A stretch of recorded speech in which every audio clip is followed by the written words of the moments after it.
Healthy અને tasty સ્વાદિષ્ટ પૌવા બટેટા બનાવવા માટે ગેસની ફ્લેમ ઉપર મૂકી દીધી કઢાઈ. હવે વઘાર માટે એડ કરી દીધું તેલ. તેલને અહીંયા ગરમ થવા દેશું. તેલ ગરમ થવા માંડ્યું હતું ત્યારબાદ નાખી દીધી રાઈ. રાઈને એકદમ સરસ ફૂટવા દેશું. તો રાઈ અહીંયા ફૂટવા માંડી હતી ત્યારબાદ લીધી છે ઝીણી સુધારેલી ડુંગળી, જેનાથી પૌવાનો ટેસ્ટ બેસ્ટ આવશે. તો અહીંયા ડુંગળી બ્રાઉન થાય ત્યાં સુધી પાકવા દેશું. તો ડુંગળી આપણી બ્રાઉન થવા માંડી હતી ત્યારબાદ ધોઈને લીધા છે મીઠા લીમડાના પાન. તો મીઠા લીમડાના પાનને કરી લેશું ડુંગળીમાં એકદમ સરસ મિક્સ અને પાકવા દેશું.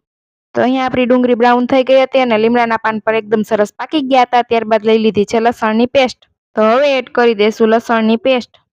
ત્યારબાદ લેશું તીખાસ માટે લીલા મરચાં. મેં અહીંયા સુધારીને એડ કર્યા છે. તમારે જેટલા તીખા કરવા હોય એટલા લીલા મરચાં નાખી શકો છો. ત્યારબાદ લીધા છે ઝીણા સુધારેલા ટમેટા અને નમક સ્વાદ અનુસાર અને હળદર પાવડર. બધા જ મસાલાને કરી લેશું એકદમ સરસ મિક્સ અને પાકવા દેશું. તો અહીંયા મસાલો આપણો પાકે ત્યાં સુધીમાં લઈ લીધા છે ચોખાના પૌવા. હવે ચોખાના પૌવાને ધોઈ અને પલાળી દેશું આપણો મસાલો પાકી જાય ત્યાં સુધી. તો અહીંયા આપણો મસાલો એકદમ સરસ પાકવા માંડ્યો હતો અને તેમાંનું તેલ પણ છૂટું પડવા માંડ્યું હતું. ત્યારબાદ લીધા છે બાફેલા બટેટા. બટેટા અહીંયા મેં સુધારીને કરી નાખ્યા છે કટકા. તો મસાલામાં કરી લેશું બટેટાને મિક્સ અને ચોખાના પૌવામાંનું પાણી આપણે અલગ કરી લેશું.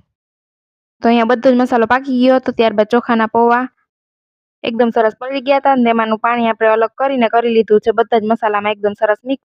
હવે 2 મિનિટ માટે પાકવા દેશું. હવે ઝીણી સુધારેલી ધાણા ભાજી નાખીને કરીએ સર્વ. તૈયાર છે એકદમ સ્વાદિષ્ટ, ફક્ત મિનિટોમાં જ બનતા સ્વાદિષ્ટ પૌવા બટેટા. જો વિડીયો ગમ્યો હોય તો વિડીયોને કરી દેજો લાઇક, શેર અને ચેનલને કરી દેજો સબસ્ક્રાઇબ. અને આ રેસીપી તમને કેવી લાગી એ કમેન્ટ કરીને જરૂરથી જણાવજો.